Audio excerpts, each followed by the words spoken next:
Olá, tudo bem com vocês? Hoje, dia 282 da nossa leitura da palavra em ordem cronológica, nós vamos ler o capítulo 12 do livro de Mateus, o capítulo 3 do livro de Marcos e o capítulo 6 do livro de Lucas. Vamos à leitura?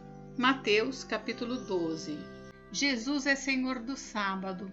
Por aquele tempo, num sábado, Jesus passou pelas searas. Estando seus discípulos com fome, começaram a colher espigas e a comer. Os fariseus, vendo isso, disseram a Jesus: Olhe, os seus discípulos estão fazendo o que não é lícito fazer num sábado. Mas Jesus lhes disse: Vocês não leram o que Davi fez quando ele e os seus companheiros tiveram fome? Como entrou na casa de Deus e comeram os pães da proposição, os quais não era lícito comer, nem a ele, nem aos que estavam com ele, mas exclusivamente aos sacerdotes?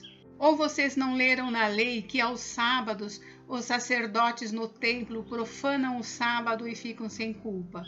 Pois eu lhes digo que aqui está quem é maior do que o templo. Mas se vocês soubessem o que significa quero misericórdia e não sacrifício, não teriam condenado inocentes, porque o Filho do Homem é Senhor do sábado. O homem da mão ressequida. Tendo Jesus saído dali, entrou na sinagoga deles. Achava-se ali um homem que tinha uma das mãos ressequida. Então, a fim de o acusar, perguntaram a Jesus: É lícito curar no sábado? Ao que lhes respondeu: Quem de vocês será o homem que, tendo uma ovelha, e num sábado esta cair numa cova, não fará todo o esforço para tirá-la dali? Ora, quanto mais vale um homem do que uma ovelha? Logo, é lícito nos sábados fazer o bem. Então Jesus disse ao homem: Estenda a mão. O homem estendeu a mão e ela foi restaurada e ficou sã como a outra. Mas os fariseus, saindo dali, conspiravam contra ele, procurando ver como o matariam. O servo escolhido de Deus. Mas Jesus, sabendo disto, afastou-se dali. Muitos o seguiram e a todos ele curou, advertindo-lhes, porém, que não o expusessem à publicidade.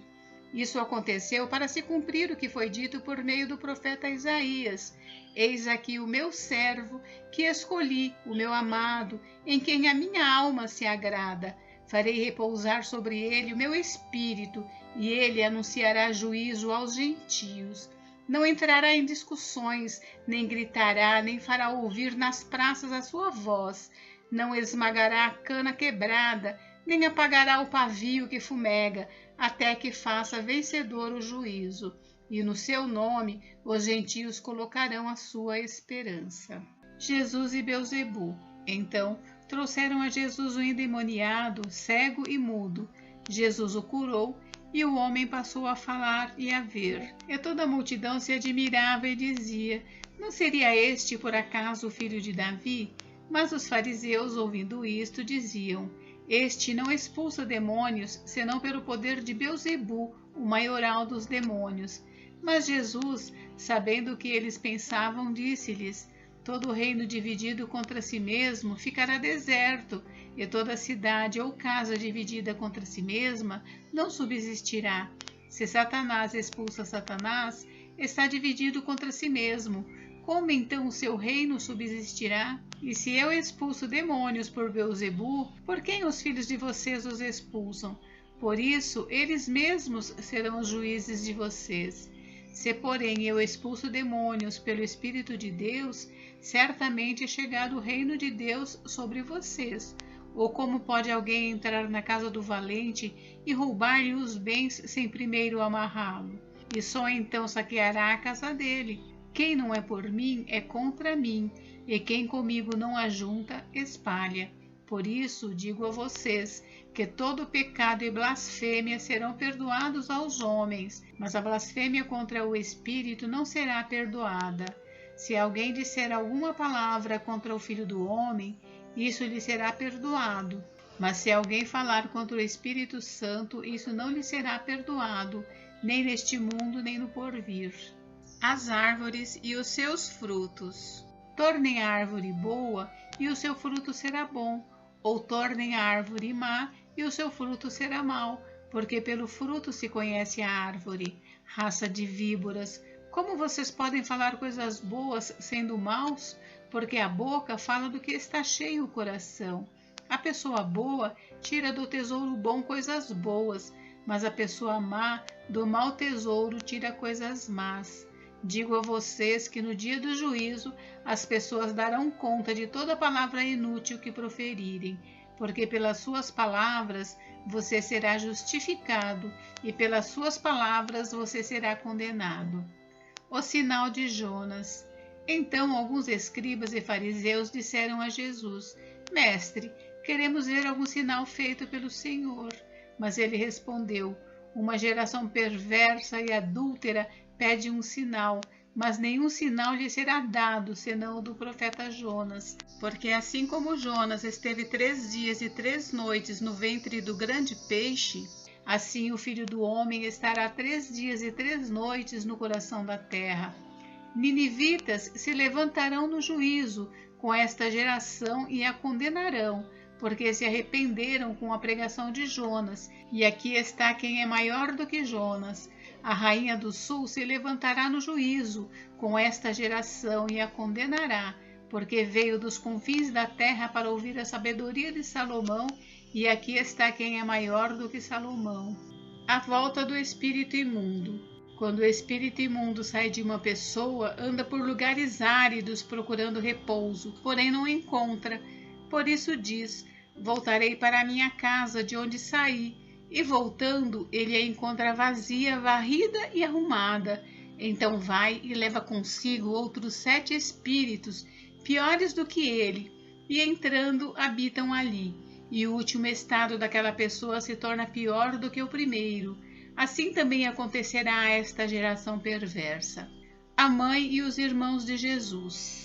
Enquanto Jesus ainda falava ao povo, eis que a mãe e os irmãos dele estavam do lado de fora, procurando falar com ele. E alguém lhe disse: A sua mãe e os seus irmãos estão lá fora e querem falar com o Senhor. Porém Jesus respondeu ao que lhe trouxe o aviso: Quem é a minha mãe e quem são os meus irmãos?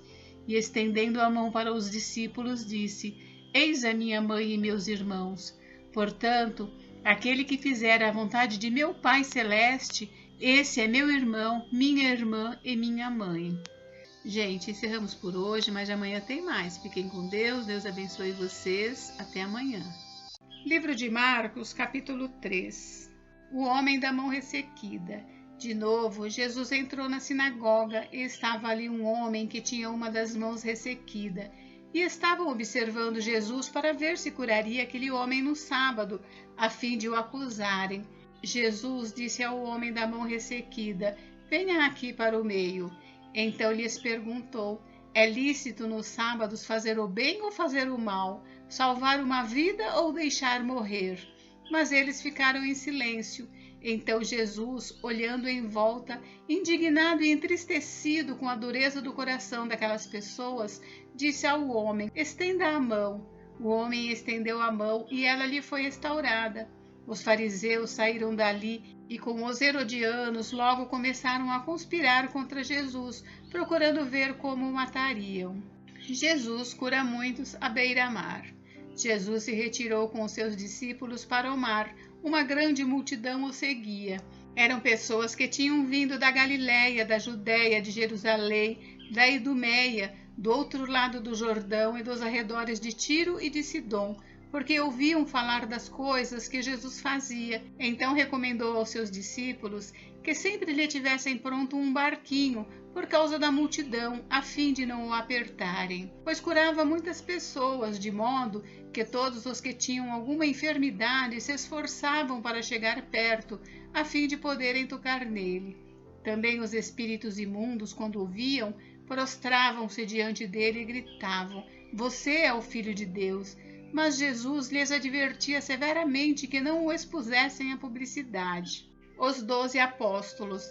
Depois, Jesus subiu ao monte e chamou os que ele quis, e vieram para junto dele. Então designou 12, aos quais chamou de apóstolos, para estarem com ele e para os enviar a pregar e a exercer a autoridade de expulsar demônios. Eis os 12 que designou: Simão, a quem acrescentou o nome de Pedro, Tiago, filho de Zebedeu, e João, irmão de Tiago, aos quais deu o nome de Boanerges, que quer dizer filhos do trovão, André, Filipe, Bartolomeu, Mateus e Tomé, Tiago, filho de Alfeu, Tadeu, Simão, o Zelote e Judas Iscariotes, que foi quem o traiu. Jesus e Beelzebu. Então Jesus foi para casa, e outra vez se ajuntou uma multidão de tal modo que nem podiam comer. E quando os parentes de Jesus ouviram isto, saíram para prendê-lo, porque diziam, está fora de si. Os escribas que tinham vindo de Jerusalém diziam, ele está possuído de Beelzebu, ele expulsa os demônios pelo poder do maioral dos demônios. Então, convocando-os, Jesus lhes disse, por meio de parábolas, como pode Satanás expulsar Satanás? Se um reino estiver dividido contra si mesmo, tal reino não pode subsistir. Se uma casa estiver dividida contra si mesma, tal casa não poderá subsistir. Se Satanás se levantou contra si mesmo e está dividido, não pode subsistir, é o seu fim. Ninguém pode entrar na casa do valente para roubar-lhe os bens sem primeiro amarrá-lo, e só então saqueará a casa dele. Em verdade, lhes digo que tudo será perdoado aos filhos dos homens, os pecados e as blasfêmias que proferirem. Mas aquele que blasfemar contra o Espírito Santo nunca terá perdão, visto que é réu de pecado eterno. Jesus disse isto porque diziam, está possuído de um espírito imundo. A mãe e os irmãos de Jesus. Nisto chegaram a mãe e os irmãos de Jesus, e tendo ficado do lado de fora, mandaram chamá-lo. Muita gente estava sentada ao redor de Jesus, e alguns lhe disseram, olhe, a sua mãe, os seus irmãos e as suas irmãs estão lá fora, procurando o Senhor. Então Jesus perguntou, quem é a minha mãe e quem são os meus irmãos? E olhando em volta para os que estavam sentados ao seu redor, disse, eis a minha mãe e os meus irmãos. Portanto, aquele que fizer a vontade de Deus, esse é meu irmão, minha irmã e minha mãe. Livro de Lucas, capítulo 6. Jesus é Senhor do sábado. Aconteceu que num sábado Jesus passava pelas searas, e os seus discípulos colhiam e comiam espigas, debulhando-as com as mãos. E alguns dos fariseus lhes disseram, por que vocês fazem o que não é lícito aos sábados? Jesus tomou a palavra e disse, vocês nem ao menos leram o que Davi fez quando teve fome, ele e os seus companheiros, como entrou na casa de Deus e pegando os pães da proposição, comeu e deu também aos que estavam com ele, pães que não lhes era lícito comer, mas exclusivamente aos sacerdotes? Então Jesus lhes disse, o Filho do Homem é Senhor do sábado. O homem da mão ressequida. Aconteceu que em outro sábado Jesus entrou na sinagoga e começou a ensinar. Estava ali um homem que tinha a mão direita ressequida. Os escribas e os fariseus observavam Jesus procurando ver se ele faria uma cura no sábado, a fim de acharem de que o acusar. Mas Jesus, conhecendo os pensamentos deles, disse ao homem da mão ressequida, levante-se e venha para o meio. E ele, levantando-se, ficou em pé. Então Jesus disse a eles, vou fazer uma pergunta a vocês. É lícito no sábado fazer o bem ou fazer o mal? Salvar uma vida ou deixar que se perca? Então Jesus, olhando para todos os que estavam ao seu redor, disse ao homem, estenda a mão. Ele assim o fez e a mão lhe foi restaurada.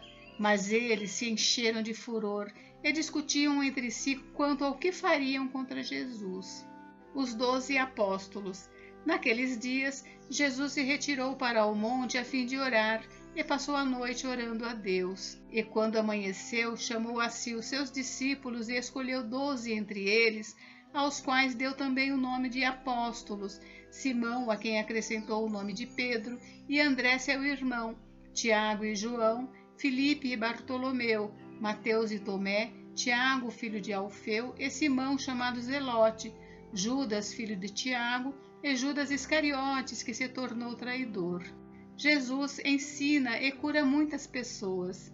E descendo com eles do monte, Jesus parou num lugar plano onde se encontravam muitos discípulos seus e grande multidão do povo de toda a Judéia, de Jerusalém e do litoral de Tiro e de Sidom, que vieram para ouvir e para ser curados de suas doenças. Também os atormentados por espíritos imundos eram curados, e todos da multidão procuravam tocar em Jesus, porque dele saía poder e curava todos.